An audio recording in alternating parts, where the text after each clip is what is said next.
golf. Explain just how much you love the sport.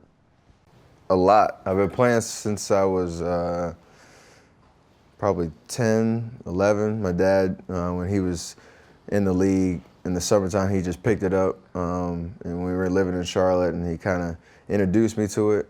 So I go around and just drive the golf cart. And then eventually he gave me my own set of clubs, and I learned to play just watching him and him teaching me. And then I played some competitive golf in high school, but it's something I look in the off season. I have a very defined golf schedule from hopefully the middle of June to September, and I love playing 3-4 times a week and just getting out there, fresh air. I'm very competitive, and that's one of those games that always is very humbling. So I love it. What about during the season? I'll play it probably 3 times maybe. The schedule's tough to find. Three times total. The entire season. It's tough. You're traveling and with practice schedules and games, and obviously I like to get a little bit of extra work in. Sometimes it's tough to find that 2-3 hour, 4 hour block to go play. So how much do you find your skill drops off from the preseason or whenever you stop playing to when you pick up again after the season? Pretty significantly. You lose just your feel, your timing, everything. But for some reason, like my first round of the off season is usually my best round of the summer. It's just this uncanny thing that when I go out right after the season, my first round, I probably shoot my best score, get my expectations real high for the rest of the summer, and then I never get back to that level, really, which is pretty frustrating to say the least. So your wife tells me that she thinks during NBA timeouts when you're on the court sometime, you might actually be thinking about golf. Occasionally it Really? happens, for sure. What do you mean? We went to play in Orlando last year, and Bubba Watson was sitting on the court side across from our bench. And when I was out of the game, I noticed he was at the game watching.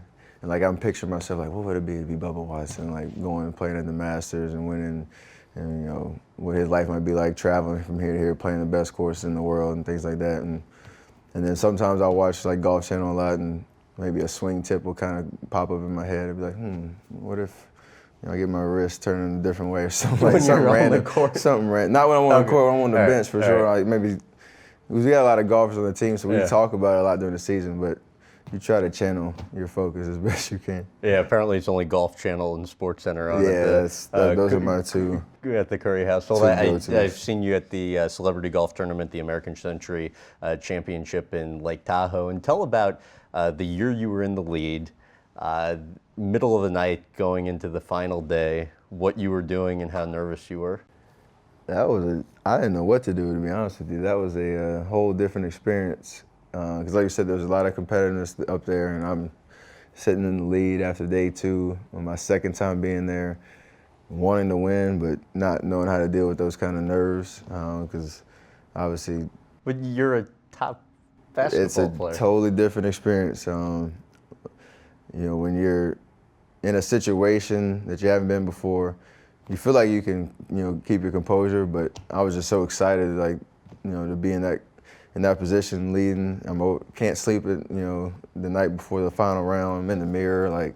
I read a Tiger Woods book, and he was talking about how he would stand in the mirror and do practice swings with no club, just to work on his positioning, his alignment, for hours the night before a big round. I'm thinking about that. I'm like, all right, so let me get myself right while I can't sleep. Maybe I'll be somewhat productive, but I ended up not winning. But it was a cool kind of experience, just to learn how to deal with different emotions and nerves that I've never experienced before. The best part of playing St. Andrews this summer for your father's 50th birthday was what? I can't remember what the bridge is called. And me being a golf nerd is killing me. But after your tee shot on the 18th hole, walk across that bridge, and we took a picture as a family. My brother was there, my dad was there. That was pretty cool because I've seen it on TV and played it on Tiger Woods' game, and whenever you go there, to see it for yourself in person, it's a pretty special place, and I'll have that picture for the rest of my life. I missed a birdie putt from 30 feet by just an inch on the last hole with a big little gallery that was in downtown, Scotland, right there in St. Andrews, and they were kind of cheering, seeing if it would go in, but it just missed. But that was a fun time. For more clips from this interview, visit GrahamBensinger.com.